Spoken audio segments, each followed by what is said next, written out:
Good afternoon, members of the PharmaCoir Board of Directors. I am Palak, and today I am here to discuss the possibility of a merger between PharmaCo and PharmaCoir. Before we dive into that, let me give you an overview of PharmaCo. PharmaCo is a medium-sized, diversified, integrated pharmaceutical company that has been in operation since 1923. It began as a retail and a research operation and has since become a strong competitor in the industry with a product portfolio that includes branded prescription and over-the-counter therapeutics. One of the key aspects of PharmaCo's operation is its sophisticated and mature IT infrastructure. The company follows the NIST cybersecurity framework and has prepared for the possibility of a cyber attack by developing business continuity, incident response, and disaster recovery plans. As a result, PharmaCo has never been hacked. Now let's move on to the board hierarchy at PharmaCo.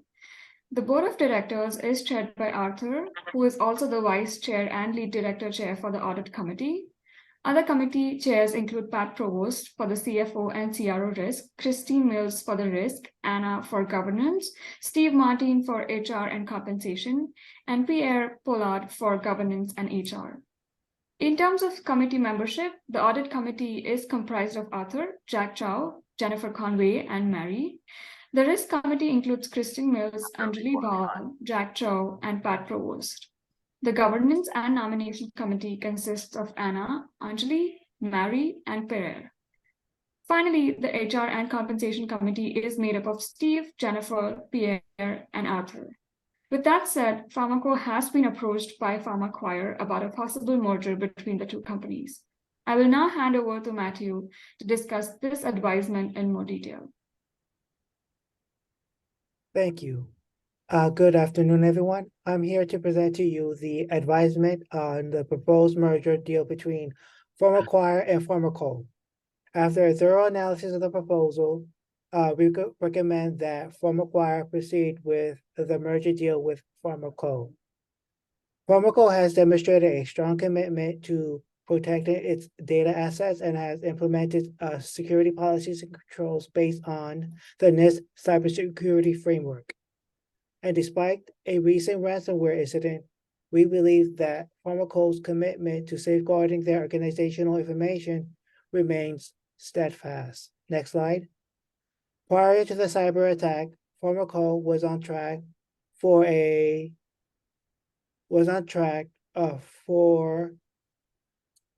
record-breaking performance that quarter, with a healthy earnings report and a strong share price.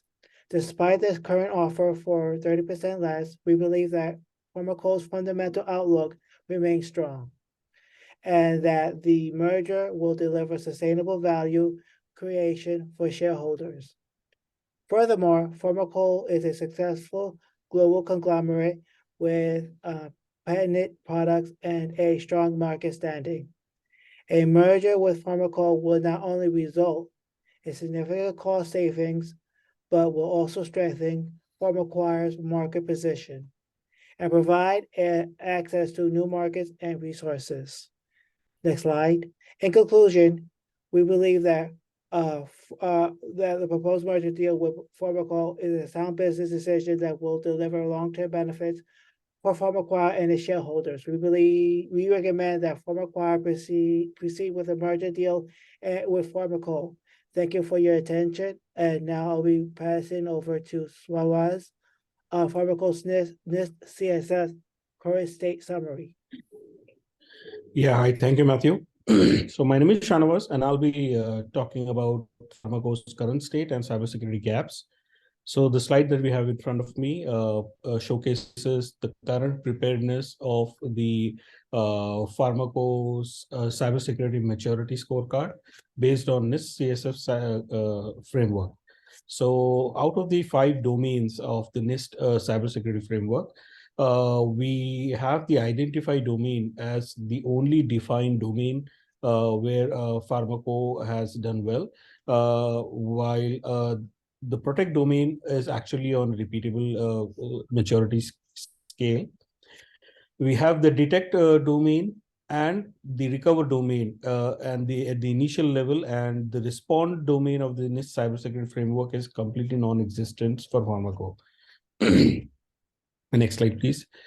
So, based on our assessment, we see there were several shortcomings for Pharmaco prior to the ransomware attack. And these shortcomings can be classified into two major groups. One is the insufficient cybersecurity measure, and another one is inadequate risk management. So if we talk about insufficient cybersecurity measures, Pharmaco had a mature IT infrastructure, and they adhered to the NIST cybersecurity framework. Its cybersecurity measures were insufficient to guard against any new attacks. Secondly, inadequate monitoring and detection capabilities were found to be non-existent. Poor incident response planning and execution also were one of the insufficient cybersecurity measures. Now we talk about the inadequate risk management. So Pharmaco had a limited understanding of cybersecurity risk and the potential impact on their organization. There were insufficient investment in cybersecurity resources and infrastructure for mitigating cyber risk. Delay in testing of incident response plan could have helped for Pharmaco minimize the impact of cybersecurity attacks. And finally, the managerial oversight on cyber threat intelligence report and statistics contributed to adequate risk management efforts of Pharmaco. And next slide. So this slide actually presents our analysis on the domain-wise assessment for Pharmaco based on NIST cybersecurity framework. As you can see, there were several domain and subdomains where Pharmaco stood non-compliant for its cybersecurity controls. The assessment of Pharmaco's gaps clearly reflects certain non-compliance and certain partial compliance compared to this cybersecurity framework. And this table points exactly what was missing to successfully address a cyber attack, incident, and response efforts. Next slide, please. So now I'm going to talk our analysis, overall analysis on Pharmaco's ransomware cyber attacks. So if we talk about analysis, the ransomware attack had significant implications on Pharmaco, including their inability to process any bill orders the moment they got attacked. The emails of CEO, board, vice chair, and the deal team were exfiltrated for a period of 3 months, which could have contained sensitive data. Sorry. The sensitive PHI data for 200,000 customers were also stolen and posted on dark web. Let's talk about impact and containment efforts. So the ransomware encrypted the customer database and was unable to recover the files from the backups as they were infected as well. The legal and PR teams were working on a separate track to deal with the regulatory fallout and the PHI data theft that was found on dark web. The Pharmaco only managed to block certain IPs responsible for allowing the malicious ransomware code to within its network. Next slide, please. Here we're going to talk about the recovery from the attack and our analysis what Pharmaco had done. So recovering from a ransomware attack was next to impossible for Pharmaco as IT and security teams were unable to break the ransomware encryption, for which hackers has demanded $25,000. There was no assurance that Pharmaco would get its data back even after the ransomware was paid. Sorry.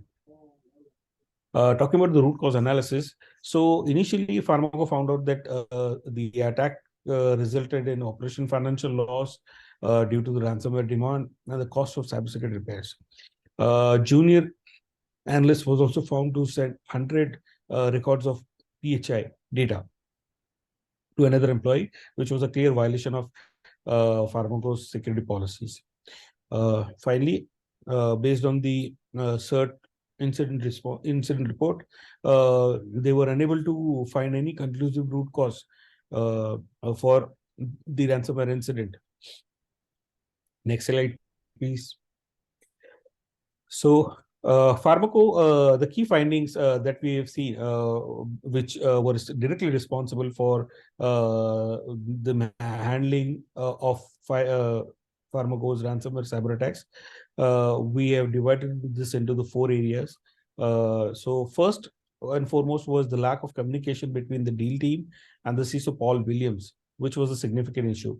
The CISO was not aware of the deal team existence, and this lack of knowledge led to the security breach. It is crucial to ensure that all relevant security personnel are aware of existence of sensitive data and security measures in place to protect it. Secondly, the lack of action on threat intelligence and oversight by Pharmaco management on the Q2 cyber brief resulted in no action on reassessing the risk of increasing phishing campaigns posed to Pharmaco and their executive leadership, which were also responsible for the ransomware attack. Thirdly, the non-existence and ad hoc containment efforts, poor incident detection and response efforts of Pharmaco security team contributed to the overall mishandling of the ransomware response and recovery efforts. This resulted in the larger PHI data theft and inadequate containment and recovery actions for the company. Finally, delay in prioritizing the planned cybersecurity exercises for Q3 and Q4, citing the risks that they pose in light of the ongoing phishing campaigns against pharmaceutical companies and executive members of the companies, helped attackers find an opportunity to infect the Pharmaco email accounts and IP assets. Next slide talks about the case summary, how the overall case unfolded, and what exactly were the key events from the Pharmaco board day meet to the attack events as it progressed. So as you can see, the day one when the Pharmaco board met, they had suffered a ransomware attack. Their backups were encrypted. They were unable to bill any orders. Same day we saw some containment actions taken by Pharmaco, where Pat Provost recommended the board to pay the ransom. Further developments on that day also found out that the email accounts were compromised and of senior leadership, and Williams assured that the merger deal was remained undisclosed, and Pat Provost recommended that the board stay on course with the merger deal, despite the breach, as the risks were almost negligible. Day third was the day for the CERT investigation outcomes, and Pharmaco CERT team investigated and delivered the initial report, where they confirmed that the hackers did not obtain merger deal terms, and only 100 anonymized clinical trial PHI data was stolen. The same day, we saw that the PHI data breach required Pharmaco to report incident to its regulators, and they had to set aside $100,000 to deal with the cost of data breach. Fourth day, we found that there were some new disclosures that number of Pharmaco public websites had stability issues, and later they also found out that 200,000 of Pharmaco PHI data were found to be on sale on dark web. Overall, summarizing it, the news of data theft got leaked and becomes public, and Pharmaco had to set aside $75 million to deal with the fallout of this data leak. At the moment this happened, Pharmaco share price took a hit of 30%, and the Pharmaco board decides to reevaluate the merger deal. Next, I'm going to pass on to my colleague Brendan to talk about cybersecurity recommendations for Pharmaco. Thank you. So good afternoon, board members. I'm Brendan Alzate, and today I will be providing 8 recommendations for companies to enhance their cybersecurity posture. So first is to conduct a comprehensive cybersecurity risk and gap assessment. This will help you identify potential vulnerabilities and threats to your network and systems. We recommend the assessment to be conducted using the High Trust Common Security Framework, or also known as the High Trust CSF. 2, establish effective cyber incident response plans that are aligned with the High Trust CSF. These plans should include procedures and playbooks that can be tested for effectiveness. In the event of a cyber attack, a well-defined response plan can help minimize the damage and reduce the downtime. Third, regularly scan and patch systems for any vulnerabilities. This helps identify and address any potential weaknesses that cyber criminals may exploit. Outdated software and systems are vulnerable and therefore oftentimes targeted by cyber criminals. So therefore, updating software with the latest security patches and upgrades is crucial to mitigate these risks. Fourth, implement a cyber threat intelligence process. This involves reviewing, evaluating, and acting on all cyber threat intelligence received from reliable sources to ensure preventative measures are in place for cyber attacks. Next slide, thank you. Fifth, implement multi-factor authentication. This adds an extra layer of security to all sensitive accounts and systems, making it more difficult for cyber criminals to gain unauthorized access. Six, use encryption when handling sensitive data, both in transit and at rest. This will help protect the confidentiality and integrity of the data. Encryption ensures that even if data is intercepted, it remains unreadable to unauthorized parties. Seventh, conduct regular backups. It is essential to ensure that data can be recovered in the events of a breach or other disasters. You could minimize downtime by restoring lost data quickly. Lastly, work with trusted partners such as cybersecurity firms and consultants. These partners can provide valuable expertise, tools, and resources to detect and address cyber risks. Next slide, please. So now I would be going over what the HITRUST Common Security Framework is. The HITRUST CSF is a framework that normalizes in security and privacy requirements for organizations. It provides structure, transparency, guidance, and cross-references to to organizations. The HITRUST CSF core structure is based on the ISO IEC 27001 and 27002 and incorporates more than 40 other security and privacy related regulations, standards, and frameworks, providing comprehensive and prescriptive coverage. So now, by adopting the CSF, organizations can increase trust and transparency among business partners and consumers, streamline compliance interactions in and out of the organization, provide a single benchmark to facilitate internal and external measurements that incorporate security and privacy requirements of applicable standards and regulations, and contain the cost of compliance and the number, complexity, and degree of variation in security audits or reviews. So we highly recommend both companies to look into the HITRUST CSF certification in order to evolve their security. Next slide. Thank you. So we conducted our evaluation by looking at the 19 domains of the HITRUST CSF, and we also assess regulatory obligations, including federal legislation, such as the HIPAA law, federal agency rules and guidance, such as NIST, state legislation, the California Consumer Privacy Act, internal regulations, such as the GDPR, and industry frameworks, such as PCI and COVID. So next slide.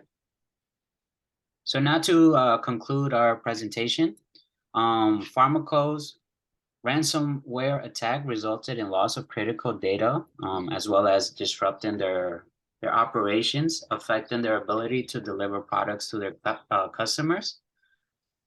This attack exposed vulnerabilities in the company's cybersecurity infrastructure, highlighting the need for stronger measures to prevent incidents. So to mitigate the risk of future cyber attacks, Pharmaco needs to take a proactive approach to cybersecurity, such as regular risk assessment, an incident response plan, implementation of security controls, and continuous monitoring of their networks and for potential threats. Also, they should consider working with third-party cybersecurity experts to help identify vulnerabilities and provide recommendations for further improvement. Also, it is extremely important to educate their employees on best practices for cybersecurity, cyber threats, and how to prevent them. So this cyber attack serves as a reminder of the importance of having strong cybersecurity measures. Therefore, by implementing the right strategies and processes, companies can minimize the risk of future cybersecurity incidents and ensure the safety and security of their operations and stakeholders, such as protecting critical data and ensuring business continuity after disasters. Well, that concludes our presentation. Thank you. Any questions?